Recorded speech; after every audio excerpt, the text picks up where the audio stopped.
साल 2045। धरती अब पहले जैसी नहीं रही थी। हर शहर भीड़ से भर चुका था। आसमान धुएं से ढक गया था। नदियां सूख रही थीं और इंसानों के पास एक ही सवाल था, अब आगे क्या।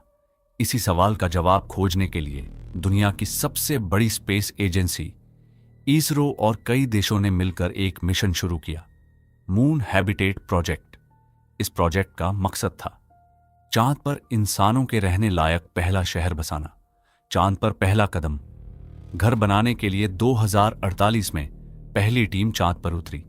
उनके जहाज का नाम था लूनर ARK-1। जब स्पेसक्राफ्ट ने चांद की सतह को छुआ तो चारों तरफ सिर्फ सन्नाटा था, ना हवा ना आवाज, बस अनंत शांति। टीम के लीडर कैप्टन आर्यन सिंह ने पहला कदम रखा और कहा, आज हम सिर्फ चांद पर नहीं बल्कि इंसान के भविष्य पर कदम रख रहे हैं। धीरे धीरे उन्होंने डोम शेप्ड हैबिटेट्स बनाए, ऑक्सीजन जनरेशन सिस्टम लगाया और आर्टिफिशियल ग्रेविटी का इंतजाम किया। कुछ ही महीनों में चांद पर एक छोटा सा शहर बस गया। लूना सिटी शुरुआत के दिन किसी सपने से कम नहीं थे। हर रात लोग चांद की सतह पर खड़े होकर धरती को देखते थे, नीली चमकती हुई जैसे आसमान में टंगी कोई उम्मीद। बच्चे कम ग्रेविटी में उछलते थे, वैज्ञानिक नए एक्सपेरिमेंट्स करते थे और पूरी दुनिया लूना सिटी को लाइव देख रही थी। सब कुछ परफेक्ट लग रहा था, लेकिन कभी कभी परफेक्शन ही सबसे बड़ा धोखा होता है।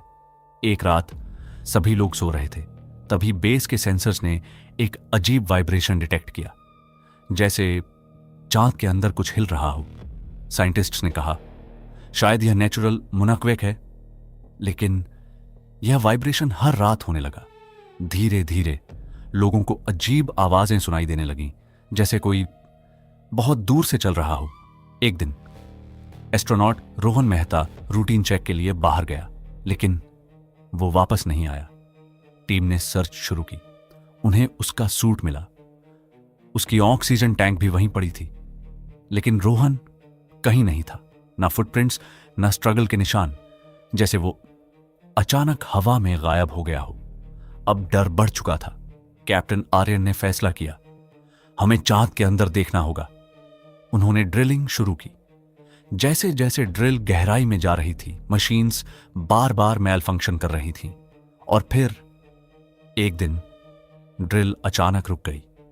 जब टीम ने ड्रिल साइट को खोला, उन्होंने देखा एक दरार जिसके अंदर से नीली चमकदार रोशनी निकल रही थी। वह रोशनी जिंदा लग रही थी, जैसे वो सांस ले रही हो। जैसे ही उन्होंने उस दरार को छुआ, पूरा चांद हल्का सा कांप गया और उस रोशनी के अंदर कुछ हिलने लगा। एक शैडो जो धीरे धीरे सरफेस की तरफ बढ़ रही थी। अब बेस में अजीब घटनाएं होने लगीं। कैमरों में शैडोज दिखने लगीं। लोगों को अपने पीछे फुटस्टेप्स सुनाई देने लगे। कम्युनिकेशन बार बार कट होने लगा।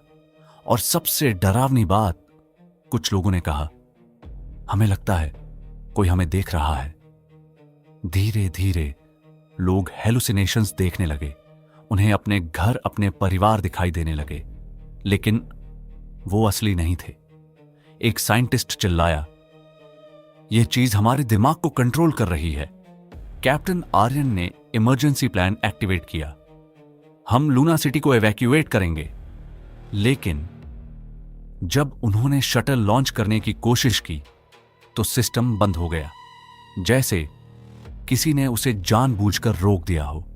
धरती से संपर्क टूटने से पहले उन्होंने एक आखिरी मैसेज भेजा, यहां कुछ है, यह हमें देख रहा है, यह हम नहीं हैं। उसके बाद लूना सिटी से कोई सिग्नल नहीं आया। पूरा शहर एकदम शांत हो गया। धरती पर लोग डर गए। कुछ लोग बोले, यह एलियंस हैं। कुछ बोले, यह चांद की कोई प्राचीन शक्ति है। लेकिन सच आज तक कोई नहीं जान पाया। कुछ साल बाद एक नई टीम भेजी गई।